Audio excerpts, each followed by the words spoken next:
On today's show, Liz investigates the science of GM. How do you introduce it into the plant genome? We actually use blank .22 caliber bullets.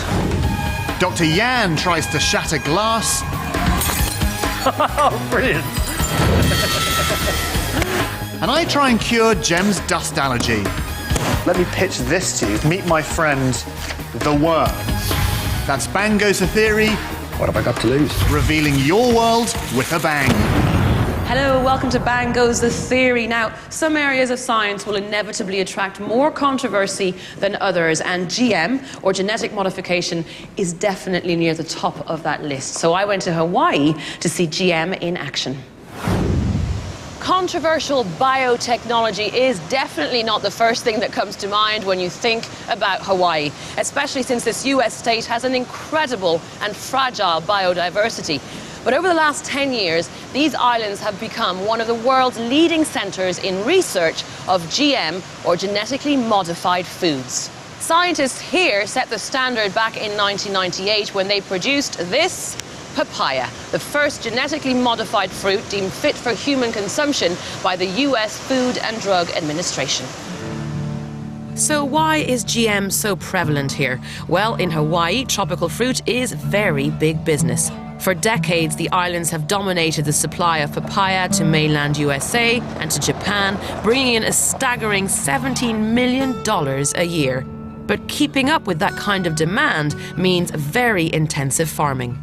One of the biggest problems with intensive agriculture is vulnerability to disease. Now, as early as the 1940s, Hawaiian papaya growers were struggling against a virus called ring spot that invaded the islands and decimated their crops. Now, the farmers tried to move the papaya, but the disease hopped from island to island with incredible ease. And by 1997, the entire Hawaiian papaya industry was facing collapse.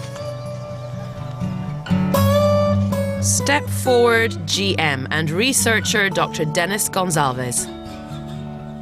Look at this fruit here. You notice that these have ring spots. Gosh, this thing here. Dennis grew up on a Hawaiian sugar plantation and knows how important agriculture is to the islanders. So to save the papaya industry, he turned to what was then the very new science of genetic engineering. The scientists proposed that if you take a gene from the pathogen, let's say in this case the virus, and you insert it into the host, you will make that host resistant to the virus. So there's something in the DNA or the genetic makeup of the virus that can actually protect another organism from it if you extract that particular sequence. That was the hypothesis in 1985. We had to isolate that specific gene out of the virus and then clone it. You extract it, you make multiple copies. How do you introduce it into the plant genome? We actually shot it in. We used a gene gun, and what we did is we coated tungsten pellets, which would be the bullets. We coated it. Are we talking here? Very, very old microns. We then propelled it using a gene gun. At that time, we used blank .22 caliber bullets to fire it into the cells. Now, out of the millions of cells that the genes went into, some of them pick up the gene, and then the gene gets inserted into the nucleic acid. That's incredible to think about it that way. You're literally shooting viral DNA into your papaya cells, and it gets inside the nucleus and inserts itself into the existing genome. How did it work? It really saved the industry, no doubt about it. But saving the industry came at a cost. First, Hawaii lost its valuable Japanese customers. They didn't want to buy GM foods until more research was done into the effects on health and the environment. Then it turned out that the variety they used to create the GM papaya had another problem of its own. This is the papaya, which is genetically modified to be ring spot resistant. This type is more prone to an infection by a root fungus, similar to the one that caused the Irish potato famine. And now this fungus is threatening to decimate the entire papaya industry all over again. So 25 years later, it's back to the lab for a second dose of GM. So David, tell me what you did to deal with this problem that arose with the GM papaya. Well, what is amazing is grapes and grape plants are naturally resistant to this fungus. It contains a gene for an enzyme with the technical name stilbene synthase. But rather than using a gun to shoot the new gene into the papaya, they smuggle it in a very clever way using a bacteria. And so we have a solution of the agrobacteria here containing base grape DNA. We then take the clusters of papaya cells, which are grown here, and we mix them in here with the agrobacteria. And under those conditions, the agrobacteria will infect these papaya cells. So they've got the grape DNA inside them. Right. And now they grow. They're multiplying. They multiply and they're multiplying. Right. And here's an example of a baby papaya genetically engineered plant with all the leaves forming, and you can now start to see roots forming on the bottom. So at what stage does this little baby plant make its way to the farmer? Well, actually, the plant has to go through a number of tests to make sure it's substantially equivalent to non-engineered fruit. So once those tests are done, and the Environmental Protection Agency and the Food and Drug Administration and the USDA get to review all the data of the tests, and then it's released to the farmer as seed.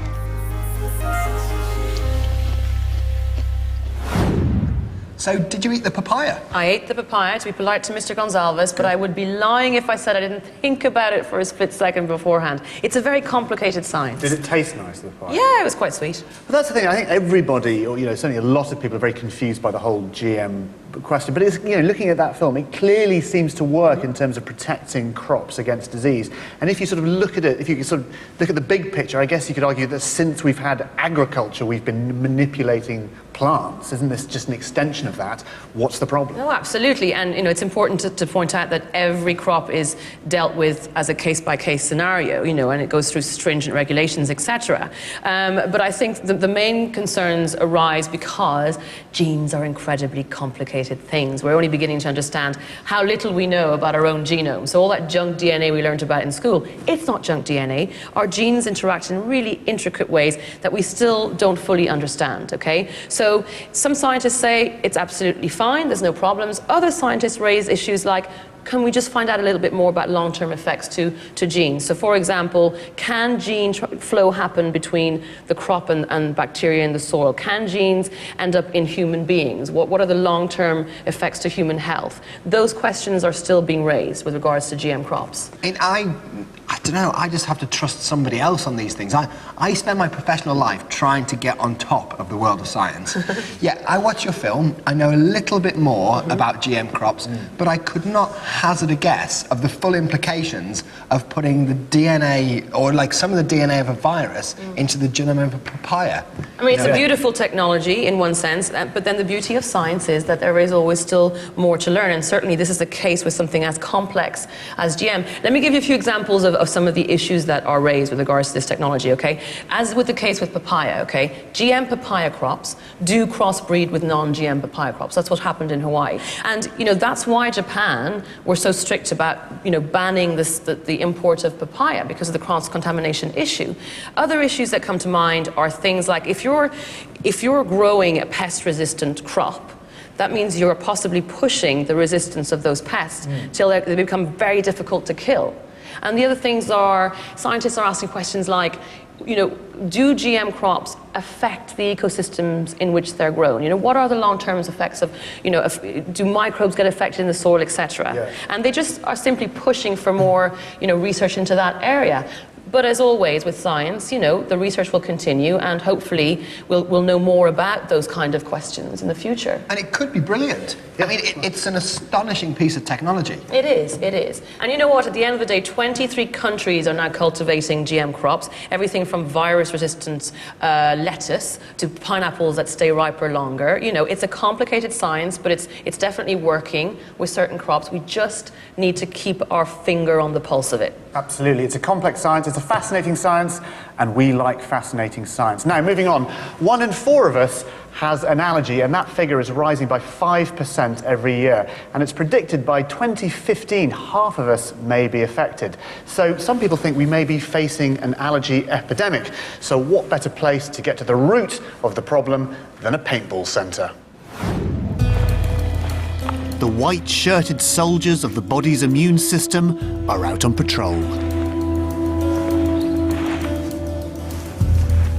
Allergic reactions happen when the immune system reacts to something that's normally completely harmless. But me and my fellow white blood cells are taking no chances. Anything that prompts a reaction, whether it's harmless or not, is called an allergen. Thinking the body's under attack, the white blood cells produce proteins called antibodies, and they locate the allergens. These could be anything from a pollen grain to an insect bite. They then latch onto them and destroy them.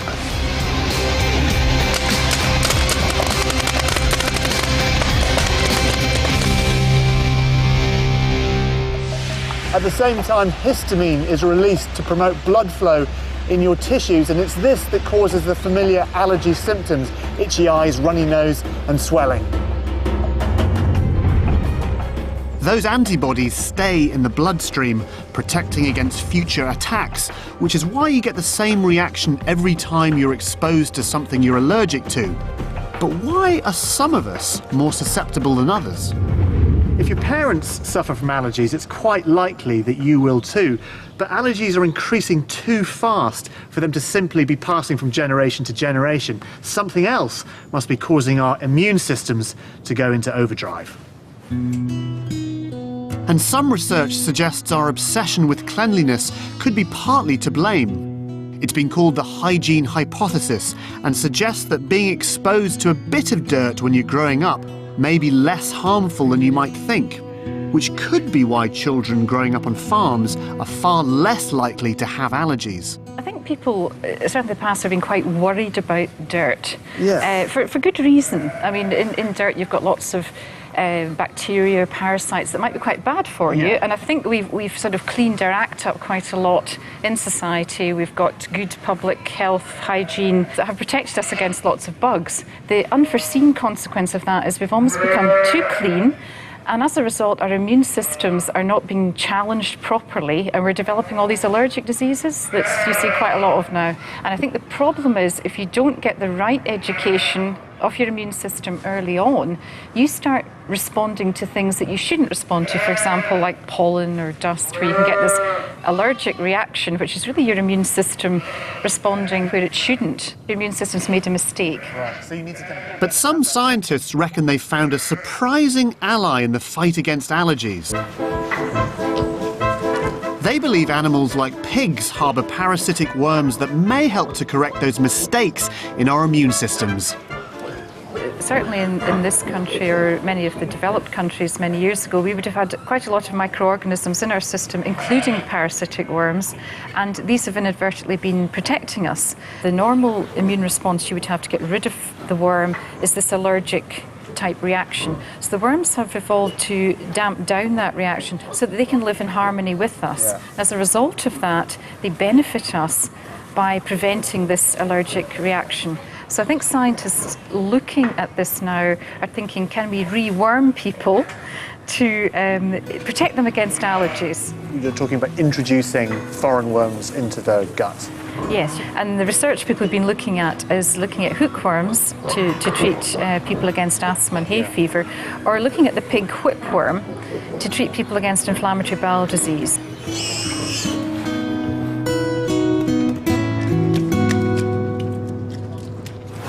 Interesting hypothesis, Indeed. But I have to stress this is new research, so far from definitive, but it sounds good. Yeah, and without knowing the finer details of the science behind all of that, I do remember growing up as a kid being encouraged to get out there and mucky because it was healthier, and I was always surrounded by cats and dogs. Yeah. I may be reading too much into this, but as a kid I grew up in a fairly rural environment. There were cats, dogs, animals, mud, pretty much from day one. And I had no allergies at all. Then when I moved to London about 15 years ago, I did start developing allergic reactions. Interesting. That is interesting. Although I should say at this point, you know, health standards which have increased since the Middle Ages have probably saved countless lives. course. So, you know, being clean is good. But actually, Jem, saying you got an allergy, you've just given me an idea for a foolhardy medical experiment. Are you hearing alarm bells? Because I am. Yeah, I am. I've had a plan. I've got Time a plan. to move on. I've got a plan. This week, Dr. Yan. He's answering a question from Georgios in London. How do you shatter a glass using sound? Today, I'm going to explain the power of sound using this. Now, sound is always caused by something vibrating, like this violin string. When that vibrates, it hits air molecules, and those air molecules hit other air molecules, which in turn hit further air molecules, and so on, passing a wave of compressed air, a sound wave, from the musical instrument. The faster that vibration, then the more frequently the air molecules are hit, and that's actually called the frequency of the sound. This is a high frequency, and this is a low frequency. But whatever the frequency, if that sound wave hits an object, some of the vibrations can get transferred, causing the object to vibrate too. That's where the wine glass comes in. Now, I want to see this wine glass vibrate, so I'm going to put a straw in and a little strip of paper so I can really see it go. And I'm going to play the sound through a speaker, which doesn't change the frequency, but does change the force of the wave and allows me to direct it at this wine glass. Right, let's go. Now, there might be some broken glass, so I'm going to put these on. And safety first, earplugs. Let's go.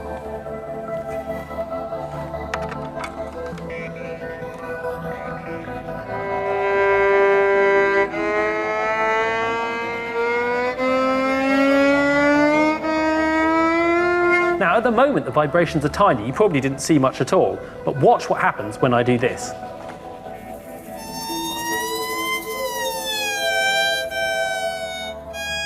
The straw and strip of paper are vibrating all over the place. So what makes it so different? Well, it's to do with something called resonance. Different objects have different frequencies at which they really want to vibrate, and those are called resonant frequencies. I can figure out a resonant frequency of my wine glass by doing this. Now, if the frequency of the sound wave hitting that glass matches that preferred frequency, then the vibrations don't just travel through it, but they also build up, causing the amplitude, the size of the vibrations to increase. Right, let's try it again, but a bit louder. Just as before, I'm only increasing the volume of the sound, not changing its frequency.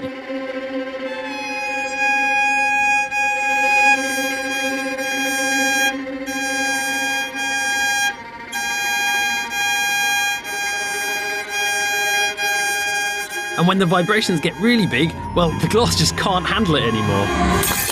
Oh, brilliant.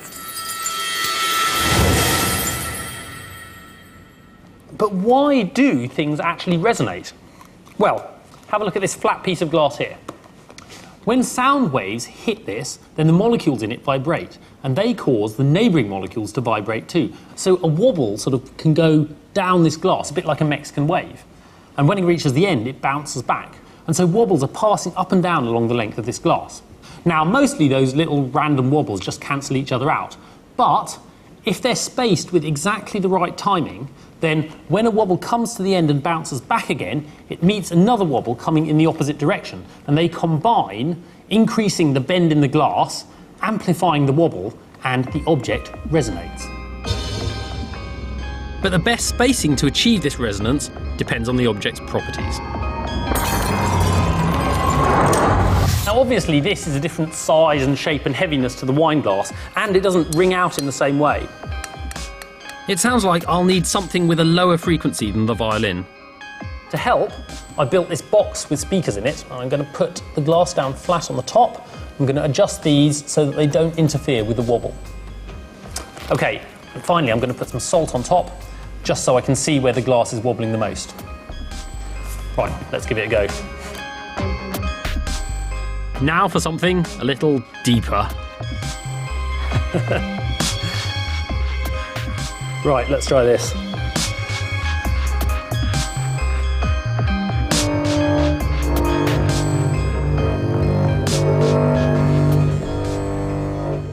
you can see the vibrations by this jumping sole. It needs a much lower frequency to resonate than the wine glass. Right at the bottom of our hearing range.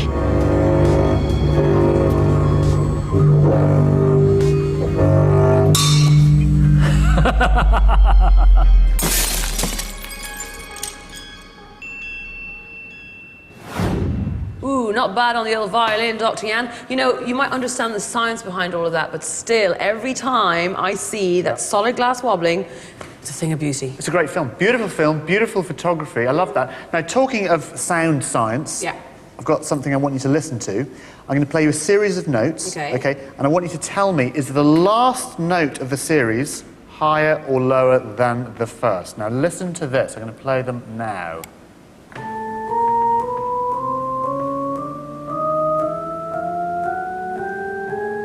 Yeah? Got that? So, which one? What do you think? Higher. You'd think higher. You'd think. Well, let's do it. I'm going to make it easy for you. You can do this at home. I'm going to play just the first note and the last note. Okay, so just the first note and the last note. Ready? Here we go. Hang on. I'll do it one more time. I'll do it one more time for you. That's really weird. Ready? First note and the last note. Here we go now. Now it's lower. Now it's lower. Now it's called the shepherd tone illusion. It's weird. It's really weird. Okay, now then, it's time to return to the hygiene hypothesis. Are we too clean? Do we need a bit more dirt in our lives? In fact, will a bit of dirt make us less allergic to things? I came up with a bit of an experiment. Right, to put this to the test, we are going to A, need somebody who is allergic to something, B, somebody with a robust constitution, and C, Jem Stansfield. I think I fit the bill. Perfect. Are you allergic to anything? Yes. Good. What? Household dust. Like, not workshop dust, but dusty sofas, carpets, curtains, that kind of thing. Perfect. Come with me. Right, Jem, I've recreated in this basement your worst dust allergy nightmare scenario. We've got old furniture, old cushions, and the piece of resistance, this carpet. Are you ready for this? Yes. Are you happy about this? No. Okay, let the dust storm commence.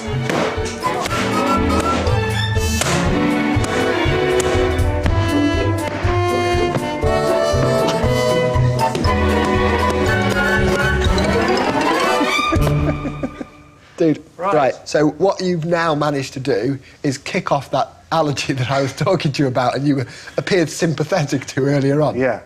Wow, you look bad. I mean, eyes running, nose going. Yeah, you're suffering, I can see Yeah, that. I do feel bad, Dallas. My eyes are actually worse than they normally are. Let me ask you this. Would you be prepared to try anything to overcome your dust allergy? No, I wouldn't say anything, but I would go to quite some lengths because it's pretty annoying. OK, well, look at this. Meet my friend, the worm. That's it's coming out of its little egg. Would you be prepared to eat that egg and have a worm hatch inside you? Yes, Come with me. if I can see. That was an easy sell. So I've armed Jem with a pot of tasty-looking pig whipworm eggs and dispatched them off to an allergies expert to make sure he's healthy enough to take them. Let's have a little look at you. Open your mouth wide. To make sure it really is dust causing his problems, the doctor injects tiny doses of the most common allergens into Jem's arm. Look at those lovely reactions to house dust mite. And you've come up to cat. Are you good for this, Jem? Have the lumps on your arm gone down? It appears as though I'm a perfect specimen, so long as I stay away from household dust and cats. OK, so do you think you're ready to take the worms? Dallas, bring it on. Word of warning, OK, this is still under trials. It hasn't been clinically approved yet. A few people have had a bit of a dicky tummy. OK. Yeah? But I trust you, and I think it could be a small price to pay to find out if it'll cure an allergy, and it might push the understanding of medical science. OK, good. In that case, I want you to take these worms once a fortnight for the next 2 months. Great.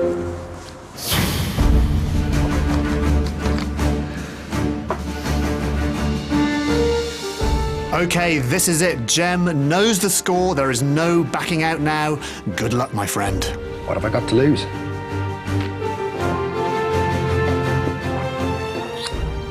It tastes OK. Jem, you poor wee pest. That looked awful. awful. It certainly far exceeded my dust tolerance.